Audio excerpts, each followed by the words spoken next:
नमस्कार दोस्तों, चलिए शुरू करते हैं नंबर सिस्टम के साथ, क्योंकि नंबर सिस्टम ही मैथ्स का आधार है। नंबर्स के बारे में पता होना चाहिए, कुछ बेसिक नंबर्स हैं उनको पता होना चाहिए। सबसे पहले नेचुरल नंबर 1 से स्टार्ट होगा, 1 2 3 4 5 इनफाइनाइट तक जाएंगे और नंबर्स का आधार ही नेचुरल नंबर है। फिर जब जीरो की खोज हुई, जीरो की खोज के बाद इन नेचुरल नंबर्स में जीरो भी ऐड कर दिया गया और इनको नाम रख दिया गया इनका whole number. Whole number Hindi में पूर्ण संख्या है, ठीक है। तो पूर्ण संख्याएं जो है वो जीरो से स्टार्ट होगी और बाकी सारे नेचुरल नंबर्स हैं।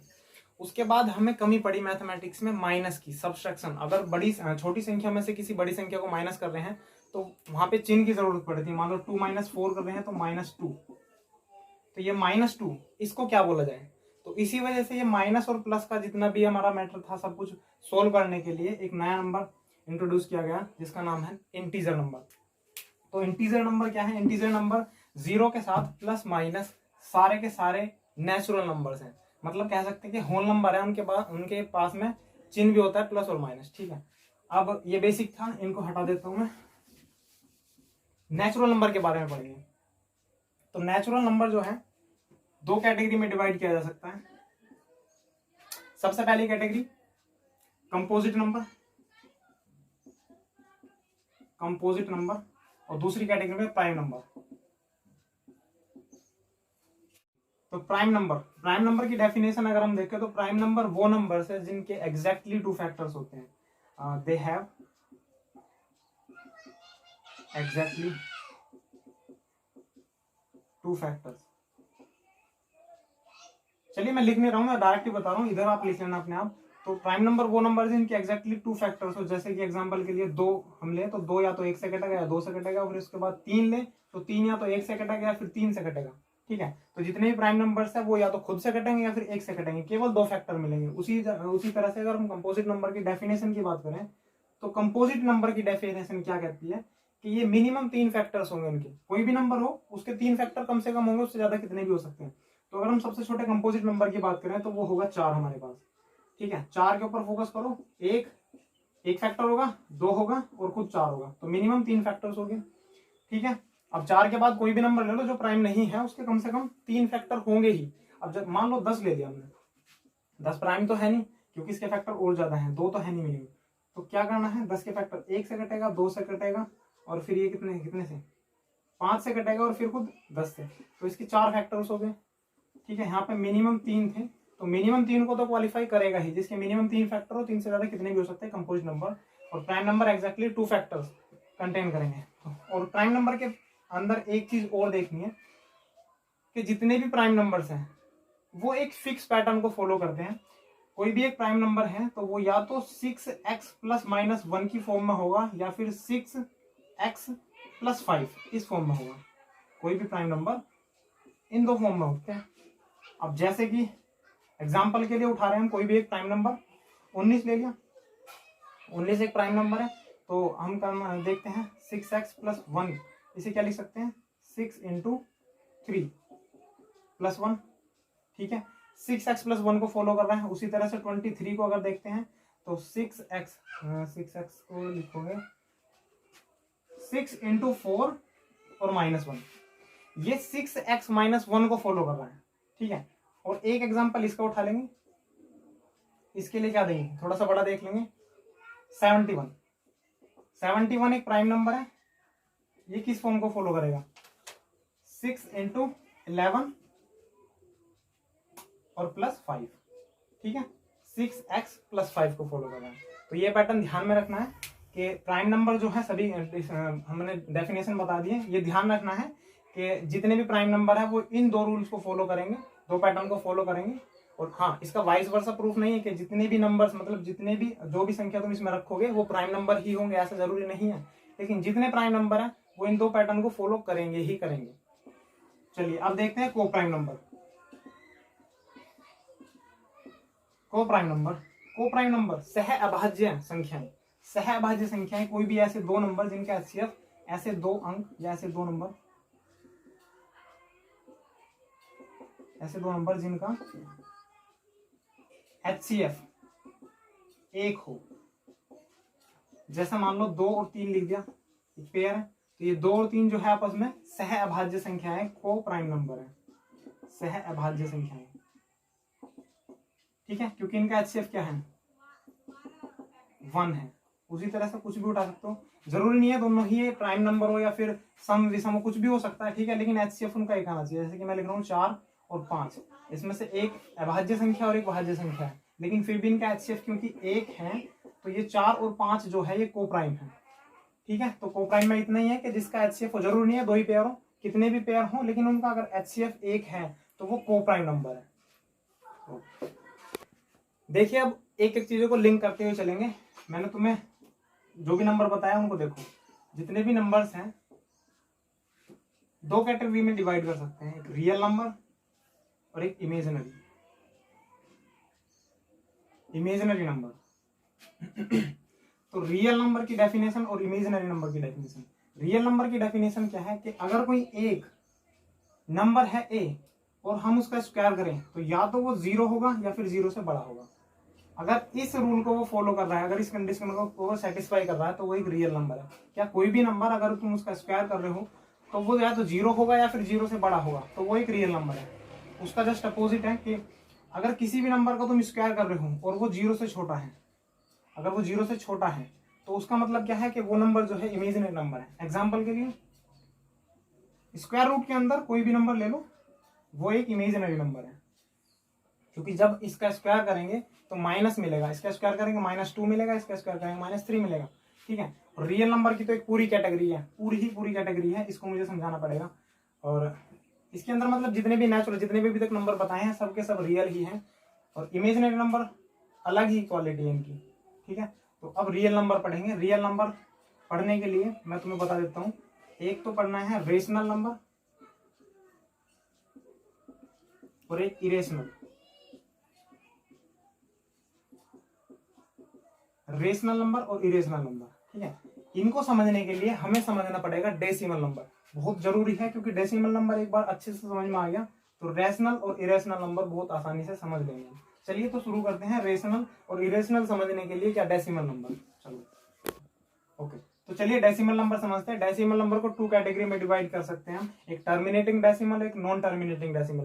तो टर्मिनेटिंग डेसिमल में क्या है, टर्मिनेटिंग जैसे कि नाम से पता चल रहा है टर्मिनेट, टर्मिनेट का मतलब होता है खत्म, विध्वंस करना, किसी का खात्मा करना। तो टर्मिनेटिंग डेसिमल वो नंबर्स हैं, वो डेसिमल्स हैं जो पॉइंट के बाद कहीं ना कहीं जाके खत्म हो जाते हैं, अपने टर्मिनेट हो जाते हैं। जैसे कि 3/20 हमने कहा तो पॉइंट 0.15, और 0.15 के बाद बिल्कुल ये खत्म हो गया, बिल्कुल टर्मिनेट हो गया। उसके बाद 4/25 लिखा 0.16, ये भी पूरा का पूरा टर्मिनेट हो गया। ठीक है, नॉन टर्मिनेटिंग डेसिमल में, नॉन टर्मिनेटिंग डेसिमल में वो है कि जो पॉइंट के बाद कभी खत्म ही नहीं होते, चलते रहते हैं इनफाइनाइट तक। 1/3 0.333 और 2/3 0.666। ठीक है, और उसी तरह से एक एग्जांपल ऐसे लिखा, कुछ भी हो सकता है। और हाँ, इसी के अंदर हम समझ सकते हैं जैसे कि पाई है, पाई की वैल्यू कितनी होती है 3.14 और लास्ट में चलती रहती है। ठीक है, तो ये भी कभी खत्म नहीं होती है। ठीक है, और उसी तरह से मैं इसके सामने लिख सकता हूँ √2 की वैल्यू, √3, √2, जितने भी रूट के अंदर जो नंबर्स हैं वो कभी पॉइंट के बाद खत्म ही नहीं होते, वो चलते रहते हैं। ठीक है, 1.414 डॉट डॉट डॉट इनफाइनाइट तक चलता रहेगा, कभी खत्म नहीं होने का। ठीक है, तो ये सभी नंबर्स जो है नॉन टर्मिनेटिंग नंबर्स होंगे, नॉन टर्मिनेटिंग डेसिमल्स होंगे और टर्मिनेटिंग डेसिमल्स है। ठीक है, टर्मिनेटिंग डेसिमल्स केवल इतने ही है, लेकिन नॉन टर्मिनेटिंग डेसिमल्स की 2 क्वालिटी है, 2 टाइप है इसके। चलिए अब हम देखते हैं नॉन टर्मिनेटिंग डेसिमल। तो चलिए नॉन टर्मिनेटिंग डेसिमल को देखते हैं। नॉन टर्मिनेटिंग डेसिमल 2 तरह से डिवाइड कर सकते हैं नॉन टर्मिनेटिंग डेसिमल में, एक तो नॉन टर्मिनेटिंग रिपीटिंग डेसिमल और non terminating non repeating decimal. Repeating decimal नाम से ही पता चल रहा है कि पॉइंट के बाद जस्ट कोई ना कोई पैटर्न फिक्स रिपीट होगा। जैसे कि अभी अभी लिखा था 1/3, तो 0.3333 एक पैटर्न हो ना 3 का, वो बार बार रिपीट हो रहा है, तो हम इसको क्या लिख सकते हैं 0.3 और इसके ऊपर बार। इस बार का मतलब क्या है कि जिस संख्या के ऊपर बार लगा है पॉइंट के बाद, वो संख्या ही बार बार रिपीट हो रही है। ठीक है, अब एक और एग्जांपल उठाते हैं इसका। अभी अभी बहुत सारे एग्जांपल लिखे थे टर्मिनेटिंग। अब मान लो कोई भी एक फिक्स पैटर्न है 314 314 314, इसी तरह से डॉट डॉट इनफाइनाइट तक जा रहा है। ठीक है, तो ये भी एक नॉन टर्मिनेटिंग है क्योंकि खत्म नहीं हो रहा कहीं पे भी, और क्या है रिपीटिंग डेसिमल है क्योंकि यहाँ पे एक संख्या नहीं, एक पैटर्न फिक्स जो है वो रिपीट हो रहा है 314 314 314। तो इसको भी हम क्या लिख सकते हैं 0.314 और तीनों के ऊपर बार। यहाँ पे 314 के ऊपर बार है, तो इसका मतलब क्या है कि 314 बार बार रिपीट हो रहा है। ठीक है, चलिए नॉन टर्मिनेटिंग नॉन रिपीटिंग देखते हैं। जो नॉन टर्मिनेटिंग हो, जो कभी खत्म नहीं होगा, चलता ही रहेगा, लेकिन नॉन रिपीटिंग है, मतलब रिपीटिंग नहीं हो रहा हो, मतलब कुछ भी आ जा रहा है पॉइंट के बाद, कोई फिक्स पैटर्न रिपीट ही नहीं हो रहा है। जैसे कि पाई की वैल्यू अभी बताई थी, वो आता है इसके अंदर। ठीक है, तो पाई की वैल्यू देखते हैं 3.14, मुझे इतनी याद है, आगे देख लो, जो भी है इनफाइनाइट तक है, बहुत लंबा तक, मतलब कभी खत्म ही नहीं होती, इनफाइनाइट चलती रहती है। रूट के अंदर 1.7, ठीक है, 32 और चलती रहेगी ऐसे, कोई फिक्स पैटर्न रिपीट नहीं होगा। जैसे यहाँ पे हो रहा है ना 314 या फिर 0.333, ऐसा कोई पैटर्न यहाँ पे फिक्स नहीं हो रहा है। तो कहने का मतलब क्या है कि ये खत्म तो नहीं हो रही, उस वजह से क्या है, नॉन टर्मिनेटिंग है, कभी तक टर्मिनेट नहीं होंगे। और नॉन रिपीटिंग का मतलब क्या है कि कभी रिपीट, मतलब कोई एक पैटर्न रिपीट भी नहीं हो रहा है। ठीक है, अब बात समझने की क्या है, मैंने बोला था रेशनल और इरेशनल नंबर को समझने के लिए डेसिमल नंबर आना जरूरी है। तो बात समझने की यहाँ पे ये थी कि अगर मैं फोकस करता हूँ इन नंबर्स पे, तो ये जो 0.3 है, 0.3 और इसके ऊपर बार लगा हुआ है, इसको हम PYQ की फॉर्म में लिख सकते हैं। अगर कभी भी पॉइंट के ऊपर बार लगा है, अभी मैं हालांकि इसे एक अलग ही कंसेप्ट बताऊंगा। ठीक है, अभी फिलहाल समझ लो कि इसको हम लिख सकते हैं पॉइंट हटाएंगे तो क्या 3/9, जितनी संख्या के ऊपर बार उतने इसके अपॉन में डिनोमिनेटर में 9 लगाने हैं। ठीक है, उसी तरह से यहाँ पे देखो 0.314 इसके ऊपर बार लगा हुआ है, तो 314 पॉइंट हटाना है तो वो नंबर लिखो, और जितनी संख्या के ऊपर बार है उतने ही 9। ठीक है, तो कुल मिलाकर हम कह सकते हैं कि ये क्या हो गया 1/3। ठीक है, 1/3 की ही वैल्यू थी। तो हम कह सकते हैं कि जितने भी नॉन टर्मिनेटिंग रिपीटिंग डेसिमल हैं उन्हें हम PYQ की फॉर्म में लिख सकते हैं, PYQ की फॉर्म में लिख सकते हैं। और P और Q क्या होंगे, देख लो इधर 1 और 3 क्या है, इंटीजर्स हैं। ठीक है, तो P और Q क्या है, इंटीजर है। उसी तरह से यहाँ पे देख लो, ये भी क्या है, इंटीजर्स है, P/Q की फॉर्म में लिखे जा रहे हैं। ठीक है, लेकिन non terminating non repeating decimal जो है वो P/Q की फॉर्म में लिख ही नहीं सकते कभी भी कुछ। भाई पाई को आप P/Q की फॉर्म में क्या लिखेंगे जब हमें पता ही नहीं कहीं पे टर्मिनेट हो रहा है, नहीं हो रहा है। और √3 को लिख सकते हैं P/Q की फॉर्म में, नहीं लिख सकते। तो ये जो है ना, जितने भी नंबर्स हैं ये P/Q की फॉर्म में नहीं लिखे जा सकते। ठीक है, तो एक कंसेप्ट क्या बना यहाँ से, तो देखिए हमने देखा नॉन टर्मिनेटिंग डेसिमल नंबर में कि जो नॉन टर्मिनेटिंग रिपीटिंग डेसिमल है उन्हें हम P/Q की फॉर्म में लिख सकते हैं, लेकिन non terminating non repeating decimal को P/Q की फॉर्म में नहीं लिख सकते। ठीक है, अब इतना समझने के बाद हम क्या कह सकते हैं, अब हम आ जाते हैं रेशनल और इरेशनल नंबर पे। ठीक है, जो हम पहले समझा था हमने वो देखते हैं। तो रेशनल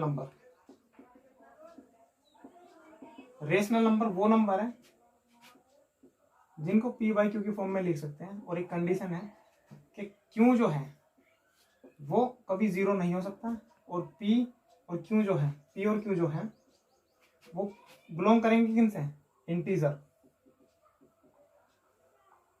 कि P और Q जो है इंटीजर है, और इंटीजर हम पढ़ चुके हैं अभी क्या नंबर थे। ठीक है, तो ठीक है, P/Q की फॉर्म में होंगे सारे रेशनल नंबर, और Q 0 नहीं हो सकता क्योंकि अगर अपॉन में 0 हुआ इसके अपन डिनोमिनेटर में 0 हुआ तो इनफाइनाइट संख्या मिलेगी। ठीक है, और P और Q क्या है, इंटीजर है। उसी तरह से इरेशनल नंबर, अब इरेशनल नंबर इसका अपोजिट ही है कि जो संख्याएं P/Q की फॉर्म में नहीं लिखी जा सकती, जो संख्याएं P/Q की फॉर्म में नहीं लिखी जा सकती वो संख्या क्या होगी, इरेशनल नंबर। और अभी हमने पढ़ा था P/Q की फॉर्म में कौन सी संख्या नहीं लिखी जा रखी थी। ठीक है, non terminating non repeating decimal, जैसे कि पाई हुआ, √2 हुआ, √3 हुआ, इसी तरह से बहुत से नंबर है। ठीक है, तो यही नंबर बोले जाते हैं क्या, इरेशनल नंबर। और इनके पीछे का लॉजिक अभी मैं समझा चुका हूँ कि इरेशनल नंबर वो नंबर से जो P/Q की फॉर्म में नहीं लिखे जा सकते। अगर मैं डायरेक्ट बताता तो समझ में नहीं आता। ठीक है, हमने डेसिमल नंबर पढ़े और डेसिमल नंबर में समझा कि रेशनल नंबर इरेशनल नंबर दोनों। रेशनल नंबर वो है जो P/Q की फॉर्म में लिखे जा सकते हैं, ये बहुत बड़ा सेट है, लेकिन इरेशनल नंबर वो नंबर है जो P/Q की फॉर्म में नहीं लिखे जा सकते। ठीक है, और अब समझो रेशनल नंबर के अंदर कौन कौन से आ गए, भाई नेचुरल। अब मान लो कोई लिख रहा है बंदा के एक 2 है, केवल 2 लिखा हुआ है, ये रेशनल है इरेशनल है। ठीक है, तो 2 के, भाई कोई भी संख्या अगर अकेले लिखी हुई है तो उसके डिनोमिनेटर में 1 तो है ही।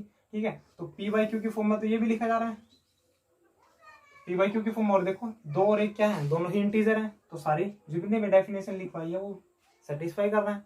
तो क्या हुआ, मतलब 2 क्या है, एक रेशनल नंबर। ठीक है, तो जितने भी इंटीजर्स हैं वो क्या है, रेशनल नंबर है, क्योंकि P/Q की फॉर्म। और हाँ, माइनस भी लिख सकते हैं, -5/1 तो ये भी तो सेटिस्फाई करा भाई पी और क्यू, क्यू जीरो नहीं है और पी और क्यू क्या है, इंटीजर है। इंटीजर क्या था, माइनस प्लस, पूरे के पूरे होल नंबर लिख लो, ठीक है।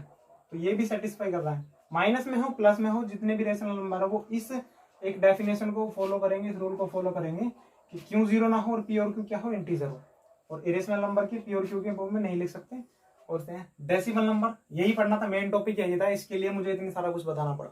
डेसिमल नंबर, इसके ऊपर एक फिक्स पैटर्न बनता है, पेपर में क्वेश्चन पूछे जाते हैं, ठीक है, कोई सा भी एग्जाम हो उसमें जरूर क्वेश्चन पूछेगा। तो डेसिमल नंबर के बारे में जानते हैं। अब ये आपके सामने कुछ नंबर लिख दिए मैंने, इनको सोल्व करते हैं। अभी लिखा है 0.5555, इसका नाम आपको सभी को पता है, क्या है, नॉन टर्मिनेटिंग, क्योंकि टर्मिनेट नहीं होगा, और क्या रिपीटिंग है, नॉन टर्मिनेटिंग रिपीटिंग डेसिमल है, ठीक है। अब इसको हम क्या लिख सकते हैं कि पॉइंट, जो संख्या रिपीट हो रही है, जो एक पैटर्न रिपीट हो रहा है उसके ऊपर तुम्हें बार लगा देना है, ठीक है, 0.5 और उसके ऊपर बार, इसे लिख सकते हैं। उसी तरह से यहाँ पे 0.3, केवल 3 रिपीट हो रहा है तो 3 के ऊपर बार। यहाँ पे 514 514 514, इस तरह से कि पैटर्न फॉलो हो रहा है, 0.514 और इन तीनों के ऊपर बार। इधर देखो 6, उसके बाद 8, उसके बाद 2 3 2 3 2 3, तो रिपीट क्या हो रहा है, जो संख्या रिपीट नहीं हो रही है उसके बाद ऐसे लिखो, 6 8 ऐसे लिखा, और 2 3 रिपीट हो रहा है तो 2 3 के ऊपर बार लगा दिया, ठीक है। उसके बाद 8 6, देखो 8 के बाद 6 रिपीट हो रहा है, पॉइंट लगाना भूल गया, 8 के बाद 6 रिपीट हो रहा है तो केवल 6 के ऊपर बार। उसी तरह से यहाँ पे 0.4 और 3 7, अच्छा 3 भी है, ठीक है, रिपीट क्या हो रहा है 7, ठीक है। तो हमने सभी लिख लिए बार के फॉर्म में, इतना बड़ा ना लिखे, हमने बार की फॉर्म में लिख लिए। अब हम इन्हें बार में से हटाएंगे, बार में से माइनस करेंगे, ठीक है। तो चलिए देखते हैं, चलो देखते हैं। 0.5 के ऊपर बार लगा हुआ है, इसे हम सोल्व कैसे करेंगे कि 5, देखो जितनी संख्या के ऊपर बार लगा हुआ है उस संख्या के डिनोमिनेटर में जो है उतने ही हमें 9 लगाने हैं, ठीक है। तो पॉइंट हटाना है तो 5/9, क्योंकि एक संख्या के ऊपर बार लगा हुआ तो 1/9 इसके। सेम यहाँ पे करना है 3/9, ठीक है, क्योंकि एक ही संख्या के ऊपर बार लगा था। यहाँ पे क्या है 514, 3 संख्या के ऊपर बार लगाया तो यहाँ पे 514 और अपॉन में क्या 999, 3 लो, ठीक है। ठीक है, अभी तक तो ठीक था, लेकिन यहाँ पे थोड़ा यूनिक है। यहाँ पे क्या है कि पॉइंट के बाद 2 संख्या ऐसी है जिनके ऊपर बार लगा ही नहीं है और उसके बाद बार लगा है। तो यहाँ पे क्या करना, देखना, ध्यान से देखना, इससे पहले इसे समझो। यहाँ पे क्या करना है, देखो एक पॉइंट के ऊपर बार नहीं लगा और दूसरे के ऊपर बार लगा है, तो क्या करना है, अगर इसका पॉइंट हटाना है तो ये पूरी की पूरी संख्या एक बार ऐसे लिख दो। इसमें से माइनस क्या करना है, देखो जिस संख्या के ऊपर बार लगा हुआ है उससे लेफ्ट वाली संख्या, जितनी भी संख्याएं बची है ना पॉइंट के और इस संख्या के बीच में, वो माइनस करना है, 8 माइनस करना है। और अपॉन में जितनी संख्या के ऊपर बार लगा है उतने 9, और जितनी संख्या के ऊपर बार नहीं लगा है उतने ही 0, ठीक है।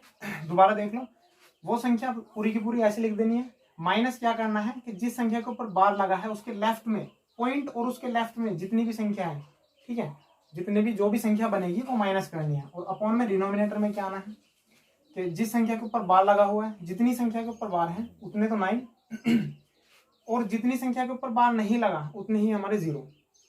तो ये कितना आ गया 78/90, ठीक है। इसको सोल्व कर लेंगे फर्दर तो ये हो जाएगा, मतलब P/Q की फॉर्म में हो गया, ठीक है। अब यहाँ पे देखते हैं ये नेक्स्ट, इसे देख लो, चलो इसे देख लो। यहाँ पे क्या करना, सेम यही पैटर्न लगाना, मैं इसे चलो इधर लिख रहा हूँ मैं यहाँ पे, ठीक है, इसे लिख देंगे यहाँ पे।